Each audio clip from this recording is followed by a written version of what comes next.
Glórias a Jesus, amém? Que coisa boa estar com vocês aqui, irmãos.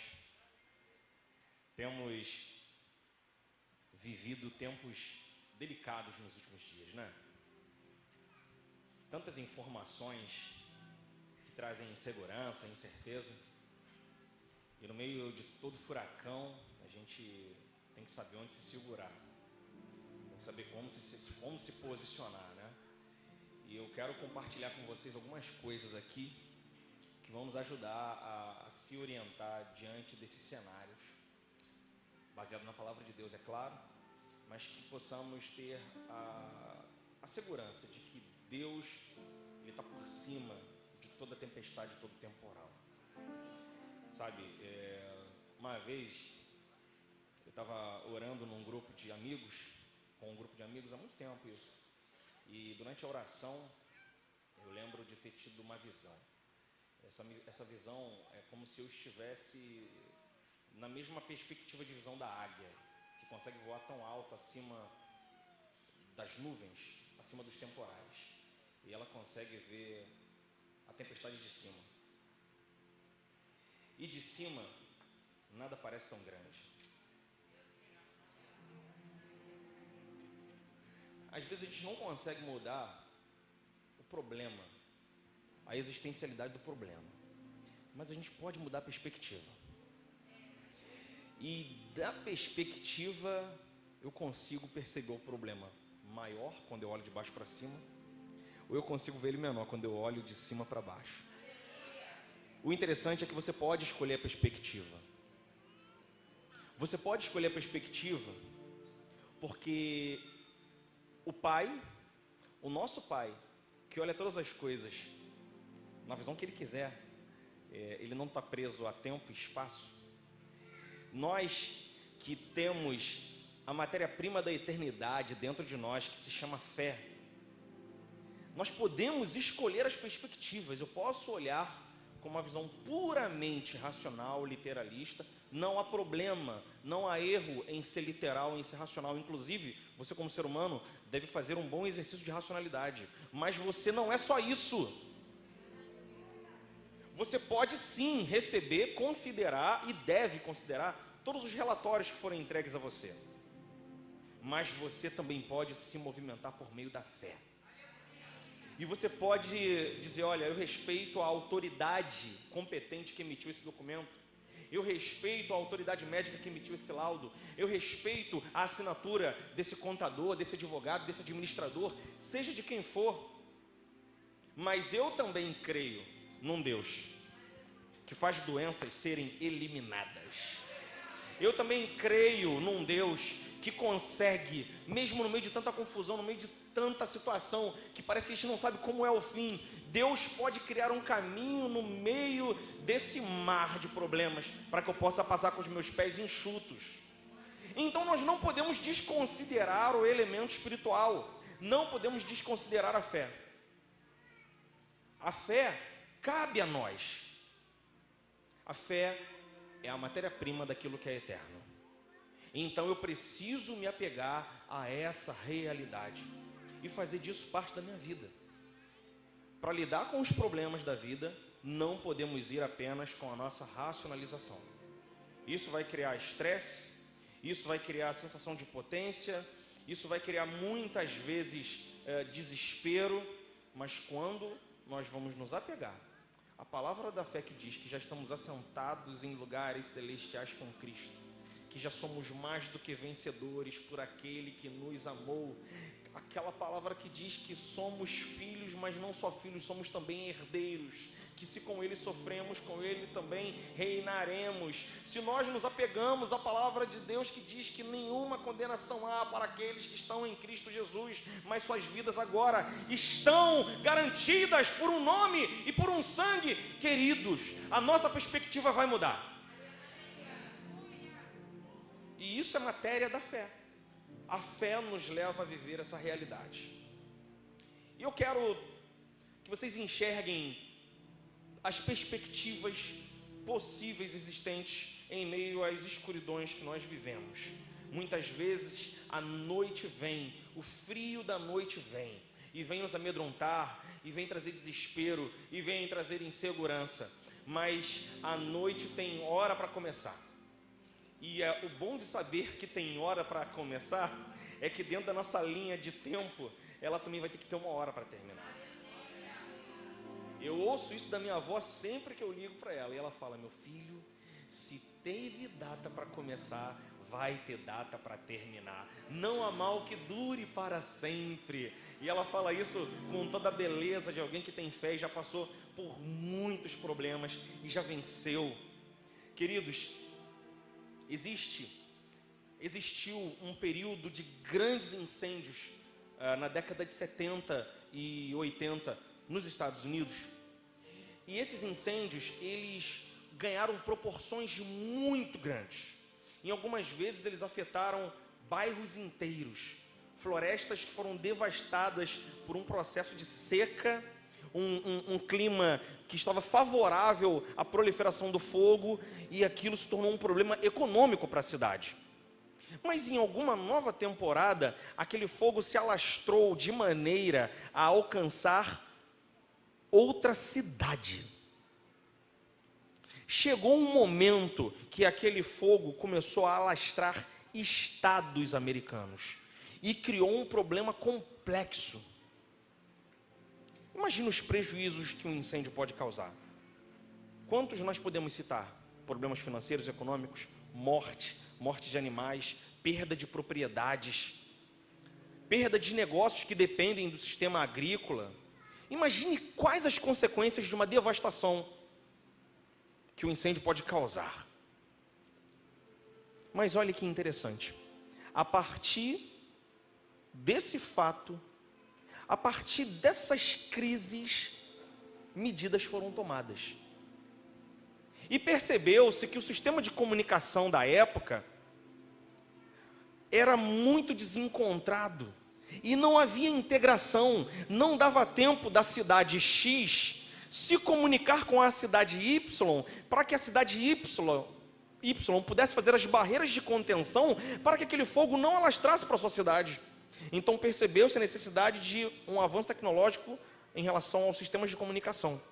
Percebeu-se também que havia uma defasagem em relação aos alarmes, para que se fizesse a comunicação em tempo suficiente para que houvesse uma evacuação da área.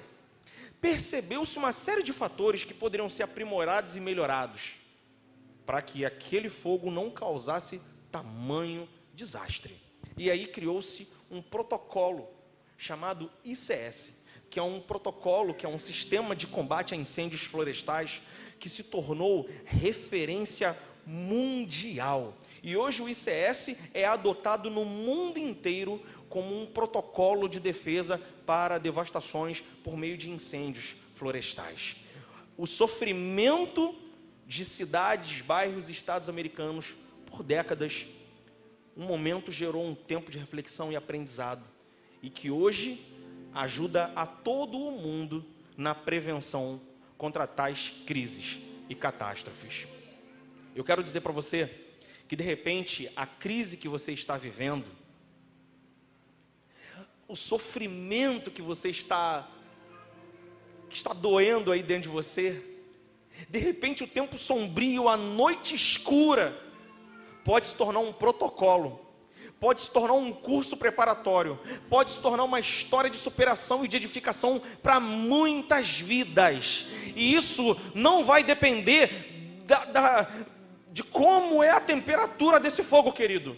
Não vai depender se o fogo vai pegar 1, 2 ou 3 cidades. Isso não vai depender do fogo, mas vai depender das lições aprendidas por você enquanto essa tormenta dura.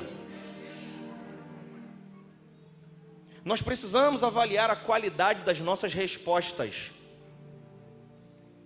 Nós precisamos avaliar e considerar a qualidade das nossas reações. A reação, ela é inata. Ela já é baseada numa programação. A reação, ela é quase que um impulso baseado num instinto de sobrevivência. Acontece um fato na mesma hora, sem você pensar, você já entra num estado de alerta. Imagine que nesse momento aqui, nesse auditório, entrasse um leão e desse um rugido. No mesmo instante, você que de repente está cheio de dor aí nos quartos, eu entrei aqui cheio de dor, está tudo ruim, a irmãzinha ali que acabou de levantar a mão sou eu, ia estar subindo para aquelas bandeiras ali, ó. Ia ativar testosterona. Eu, mulher, ativa testosterona. Você tem percentual de testosterona dentro de você, ia ativar adrenalina, ia ter uma mistura de neurotransmissores que ia fazer você virar o Hulk. Depois que você ia tentar entender como que você chegou ali naquela laje ali, ó. Mas você ia conseguir. O nosso corpo produziria todos os recursos necessários para nos livrar daquele perigo. É assim que acontece. A nossa mente está cheia disso, cheia dessas preparações. Qual é o grande drama da vida nos dias atuais? É que nós estamos o tempo todo gerando overdose de substâncias para lutar ou fugir para problemas imaginários. O nome disso é estresse. A quantidade excessiva de estresse vai gerar depressão. Depressão é um dos maiores fatores de risco para suicídio. Isso nós aprendemos hoje, na EBD de Setembro Amarelo. Você precisa estar aqui domingo que vem, para você aprender mais sobre isso. Pastor Leandro, eu não passo por esses problemas, mas às vezes a pessoa que está do seu lado passa e você não sabe. Queridos, as nossas reações e as nossas respostas, elas vão ser resultado daquilo que eu estou nutrido, daquilo que está dentro da minha mente. A qualidade dos meus insumos espirituais, a qualidade dos meus insumos emocionais, vai gerar uma reação, uma resposta de qualidade. Nem sempre teremos tempo de dar uma resposta pensada. Se você tem condição de orar sobre um tema, de orar sobre o assunto para decidir sobre ele, gaste tempo orando. Se você tem condição de se aconselhar com pessoas que têm autoridade naquele assunto, procure essas pessoas, ainda que você tenha que pagar. Pague o profissional para poder te trazer a orientação jurídica, contábil, seja o que for, para te orientar. Se é alguma matéria teológica, procure um professor, procure um pastor, mas procure uma rede de pessoas que pode te ajudar no seu problema. Se você tem condição de dar uma resposta, tenha tempo, use o tempo ao seu favor e não precise se precipitar. Mas nem sempre teremos tempo. Muitas vezes a crise se instala naquele instante e exige de você uma resposta imediata. E qual será a sua reação? A sua reação terá a qualidade daquilo que você se alimenta, daquilo que você ouve, daquilo que você mesmo fala, porque aquilo que você fala é um fator de grande impacto naquilo que você pensa, e o que você pensa interfere naquilo que você sente, e o que você sente altera completamente o que você crê. Entende que muitas vezes o maior sabotador sou eu? O maior sabotador é a própria língua. Por isso que a Bíblia fala em Tiago, que essa língua é que promove o incêndio na floresta. É a própria língua. Os meus ouvidos, eles são os primeiros a ouvir o que eu falo. Isso não é por conta da frequência física que sai e volta não, querido. É porque o meu cérebro já está pensando em tudo aquilo que eu vou falar. Em frações de segundo. Eu estou falando mal e por isso estou crendo mal. E por isso estou sentindo mal. E por isso estou tendo péssimos resultados na minha vida. Porque antes de falar o veneno já me contamina.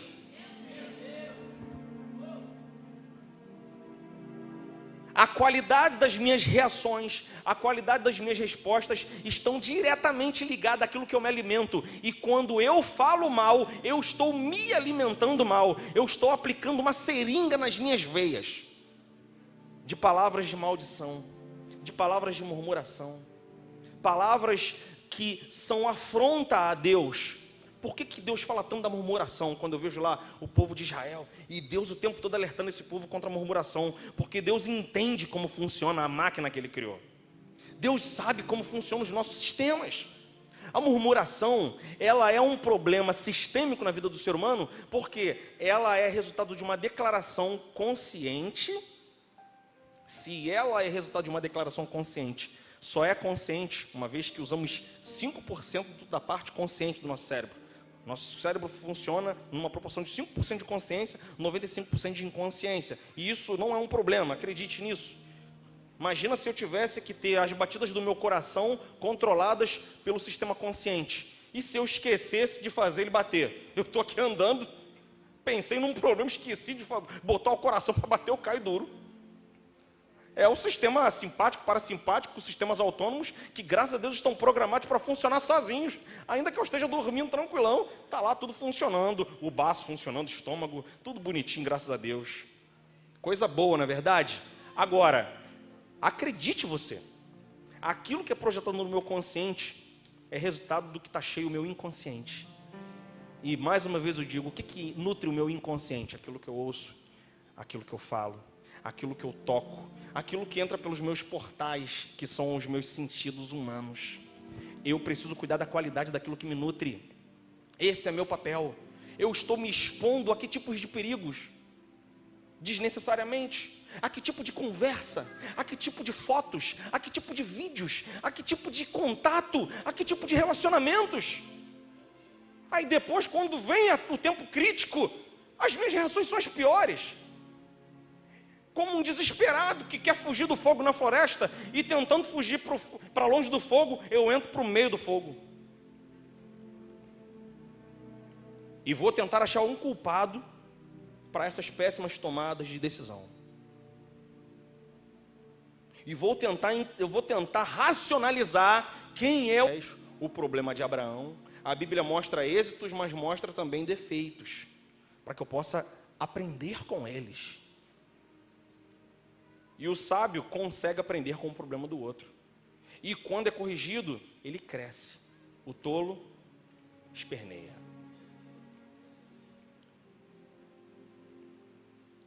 Dias difíceis produzem homens fortes. Homens fortes produzem tempos fáceis. E tempos fáceis produzem homens frágeis. E homens frágeis promovem tempos difíceis. E tempos difíceis promovem homens fortes. E o ciclo recomeça. É assim ou não é? Vamos ver a história da humanidade? Vamos ver a história do povo de Israel? Vamos ver a história da nossa vida? É sempre assim. Uma hora no topo, uma hora no vale. Uma hora no trono, outra hora no vale. E a vida? Não adianta, irmãos. Esse é o modelo.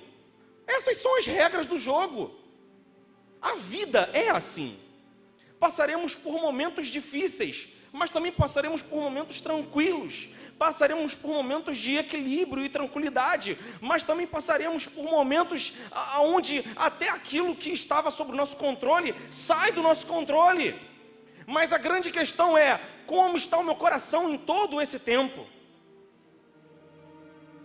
Muitas vezes, nós precisamos parar de pensar sobre o conceito de certo e errática. Completamente distante, porque Deus não tem relação com isso. Deus só se relaciona com aquilo que Ele criou, com aquilo que veio dEle. E isso, irmãos, é uma coisa de se pensar a todo instante. Às vezes, aquilo que foi atribuído como correto está completamente distante de Deus. Nós precisamos estar entendendo dentro da nossa comunhão com o Senhor, dentro da nossa aliança com a palavra, dentro da nossa mentalidade cristã, que é resultado de conhecimento de palavra, de oração, de uma vida de relacionamento com Deus e com os seus princípios. Nós levamos a compreensão de pecado a listas do certo ou do errado. Mas vamos esquecer as nossas listas a partir dos relacionamentos, que é o que dá pertencimento a alguém, inclusive ao próprio Pai. O pecado é infidelidade a uma aliança constituída. É uma quebra. Trabalharem dentro dessa performance são coisas assim de deixarem os cientistas com brilho nos olhos, mas eles não chegam nem perto da tecnologia e das terminações nervosas que tem em um só dos teus olhos, em um só do teu olho aí. Um olho seu tem mais terminação nervosa do que a rede do Google. o valor que você tem enquanto criação de Deus não se compara. A vida humana está banalizada, mas nós somos incríveis como criação do Senhor. Nós somos incríveis. Mas o que eu quero dizer é que esse tipo de pensamento acerca da infidelidade é que muitas vezes nós estamos nos maltratando com a forma como nos alimentamos. A alimentação santa que estava evangelizando. Mas que tipo de igreja é essa que estava recebendo essas pessoas? Continua no mesmo versículo. Eles perseveravam na doutrina dos apóstolos, e na comunhão, e nas orações, e no partir do pão. Ou seja, qual igreja que Deus estava ajudando? Aquela igreja que estava fundamentada nessa doutrina apostólica. Então, muitas vezes nós queremos o favor, queremos que Deus manifeste o seu milagre, queremos que Deus faça a sua parte diante da nossa expectativa, mas nós estamos muito distante daquilo que foi estabelecido como a nossa parte no contrato. O texto lá de Efésios, na carta de Paulo aos Efésios, toda uma sequência. Quando a gente pensa em Efésios, geralmente qual é o primeiro texto que salta a nossa lembrança? Efésios lembra pra gente o quê? Capacete, a espada da fé, né? O escudo da fé, não é verdade? As sandálias, o capacete da salvação, toda essa questão dos armamentos utilizados muito em temáticas de batalha espiritual, não é verdade? Não estou dizendo que há erro nesse ensino, um modelo de igreja. E daqui a pouco ele vai apresentando um relacionamento entre irmãos, entre uma vida existencial, funcional, você e você. Ele daqui a pouco vai falar de relacionamento de pais e filhos. Aí ele vai falar de marido e esposa. Aí ele vai falar de relações de emprego. Patrões tratem bem seus empregados. Empregados respeitem seus patrões. Ou seja, ele começa na pessoa, depois ele vem para a família, depois ele vem para a sociedade, daqui a pouco ele vem para o mercado de trabalho, para as relações sociais. Depois é que ele vai falar das batalhas espirituais. Ou seja, querido, antes de querer se ocupar com o diabo, para você que com Deus tu não vai ter problema.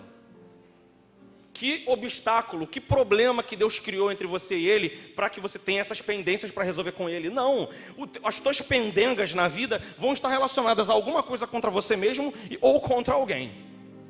Porque com Deus, em que momento Ele falhou na sua parte para que você tenha algum impasse com Ele? Não, querido. Faz sentido? Meu Deus, aleluia. Deixa eu respirar um pouco aqui, igreja.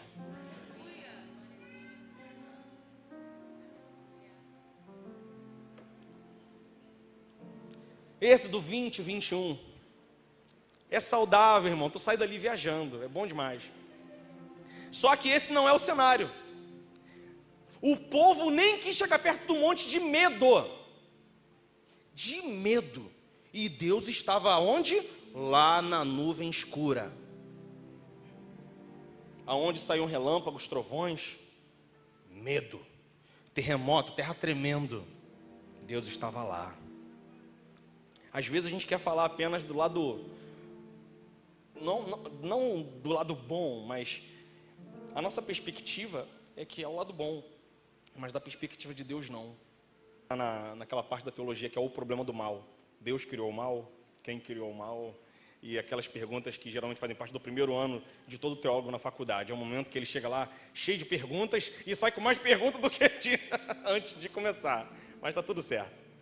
E aí ela falando sobre um grande amigo, um amigo que inclusive era aqui da igreja, um pastor que andou conosco por um ano e teve a sua vida ceifada pelo Covid, pastor Isaac, amigão, terapeuta, ia contribuir muito na nossa Humanipan, estava com expectativa para fazer os trabalhos, e a Sofia perguntou: papai, o que o tio Isaac está fazendo agora no céu? É uma pergunta com... O que você fala com uma criança dessa, né? Aí eu, bom, vamos lá. Então, filha, eu acredito que ele lá no céu hoje faz uma missão mais importante do que a que ele fazia aqui na terra. Aí ela, mas por quê, pai? Porque senão Deus não tinha levado ele. Ele pai, Eu fico pensando na tia Rose, na Ashley. E se esvaziou, e se tornou servo de todos, se humilhou a si mesmo, a ponto de morrer, morte essa de cruz. Filipenses 2 faz essa narrativa, e diz que, sendo Cristo agora homem, 100% homem, a ponto de morrer, Deus o exalta e agora dá a Jesus um nome sobre todo nome, para que a esse nome todo joelho se dobre, todo joelho fale, confesse, toda língua confesse que Jesus Cristo é o Senhor, nos céus, na terra, embaixo da terra, nos céus dos céus, acima dos céus dos céus. Jesus Cristo foi glorificado. Mas eu digo para você que antes da glória teve a morte.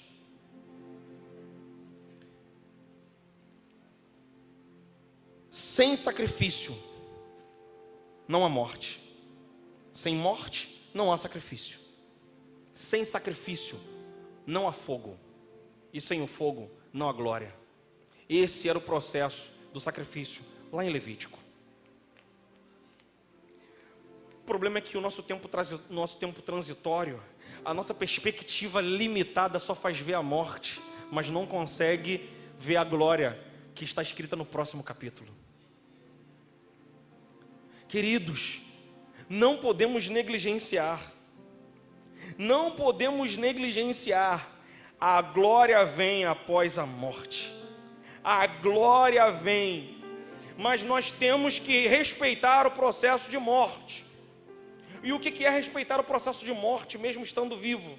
Eu preciso tomar a minha cruz e negar a mim mesmo todos os dias. Eu preciso respeitar o processo de morte.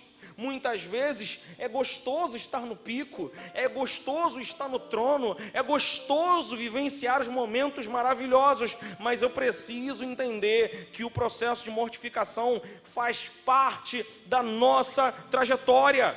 E a glória que será revelada no tempo do fim, aonde de fato viveremos para sempre e não haverá mais essa oscilação, será num corpo glorificado com Cristo. Eu preciso, com a minha esperança lá, viver o presente aqui. Existe um homem que é o Horatio Gates Spafford, viveu de 1829 a 1888. E quem ouve um poema desse homem que diz: se paz, a mais doce paz me deres a gozar, e se dor a mais forte de todas, forte dor eu sofrer, ó, seja o que for, tu me fazes saber que feliz com Jesus eu hei de estar. Esse homem que diz palavras tão doces, diz essa palavra depois de ter vivido uma das grandes perdas da sua vida, uma das maiores perdas da sua vida. Em 1870, viveu 2 grandes traumas. Ele viveu um grande incêndio em Chicago, em 1871, arruinou os seus negócios. Ele trabalhava no ramo imobiliário, ele perdeu muitas propriedades. Mas essa não foi a maior das suas provações, sair do topo e vir para a pobreza e ver todo o seu patrimônio se dissolvendo por um incêndio. Mas ele também viu, durante uma travessia do Oceano Atlântico, quando ele iria assistir com a sua família os sermões de D.L. Moody, na Inglaterra, nesse trajeto, aonde ele faria uma viagem familiar para ouvir a pregação de um dos maiores pregadores que já pisaram nessa terra, para ver a palavra de Deus com a sua família, ele passa por um dos maiores infortúnios da sua vida. As 4 filhas de Spafford morreram numa colisão com um outro navio. Apenas a sua esposa sobreviveu. Naquele acidente, mais de 200 pessoas morreram. E a esposa dele, chamada Ana, sobrevive a esse episódio terrível. E escreve para ele um bilhete que chega mais cedo do que ela. E diz: salva só. E naquele momento, quando ele recebe aquele bilhete, quando ele sabe do acidente, ele chora, ele tem o seu momento de luto. Ele vai até o local onde as filhas teriam morrido. E ali o Espírito Santo o inspira a escrever uma das canções mais eternas que nós temos no nosso ambiente cristão. Fala da eterna esperança que todos os crentes possuem, ainda que a dor e a tristeza sejam constantes aqui na terra. Essa música fala sobre ser feliz com Jesus. Ser feliz independente de estar no trono. Ser feliz independente de estar no vale. Mas ser feliz, porque a felicidade não depende do meu momento. A felicidade não depende da minha circunstância. A felicidade não depende dos fatores externos. A felicidade não depende das pessoas que me cercam. A felicidade está atrelada a um fator chamado fé. A fé é matéria-prima, ela tem como matéria-prima um elemento da eternidade, é atemporal. O elemento da matéria-prima da fé é espiritual. Então a fé que substancia a minha felicidade está estabelecida numa rocha firme, uma rocha fiel, que não se altera, independente das circunstâncias. Eu sou feliz com Jesus, porque eu sei quem Jesus é, e eu sei quem eu sou nele. A minha felicidade é eterna.